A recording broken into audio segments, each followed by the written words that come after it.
SIR নিয়ে প্রশাসনিক তৎপরতার মাঝেই ময়দানে নেমেছে রাজনৈতিক দলগুলিও। নওদায় বিএলও 2দের প্রশিক্ষণ নিয়ে প্রকাশ্যে তৃণমূলের দ্বন্দ্ব। সোমবার নওদার একটি বেসরকারি কলেজে নওদা ব্লক তৃণমূলের পক্ষ থেকে বিএলও 2দের নিয়ে প্রশিক্ষণ শিবিরের আয়োজন করা হয়।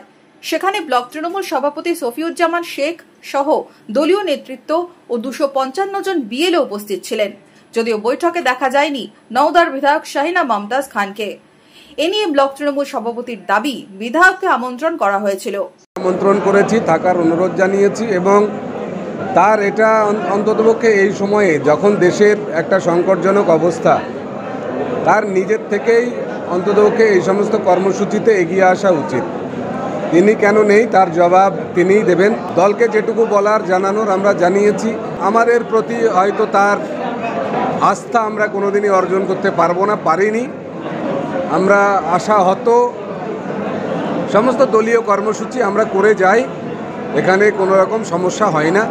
আসলে ওনাকে বিশেষ কিছু বলবো না। আমি দেখেছি পঞ্চায়েতেও দূরে থেকেছেন, লোকসভাতে দূরে থেকেছেন, 5টা বছরে মানুষের থেকে দূরে থেকেছেন। আগামী দিনে তিনি কোথায় থাকবেন, আজকে কোথায় আছেন আমার জানার কথা না। আমার সাথে বার কয়েক কথা হয়েছিল, আমন্ত্রণ জানিয়েছি, তিনি আসেননি, ব্যাস এটুকু। যদিও এ নিয়ে নওদার বিধায়ক ফোনে জানান আগামীকাল এসআইআর নিয়ে মিটিং রয়েছে তার। কালকে আছে, আমার কালকে আছে।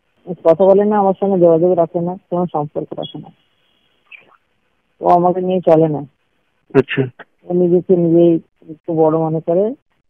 জানিয়েছি, সব জায়গায় রাজ্যে জানিয়েছি, ওই জন্য কালকে আমাকে টাইম দিয়েছে। আমার যেটা আলাদা আমারও আছে, আমি করবো, ঠিক দেখবেন কালকে। আমার আরো সারাংশ লাগছে। হ্যাঁ, কালকে 9টার মধ্যে প্রোগ্রাম হবে। তারপরে নওদার বিধায়কের সাথে তৃণমূল ব্লক সভাপতির দ্বন্দ্ব চলছেই। এসআইআর নিয়েও বিএলও 2দের প্রশিক্ষণ শিবির নিয়ে এই দ্বন্দ্ব ফের প্রকাশ্যে আসায় অস্বস্তিতে তৃণমূল নেতৃত্ব। নওদা থেকে মামুনুল ইসলামের রিপোর্ট, মধ্যবঙ্গ নিউজ।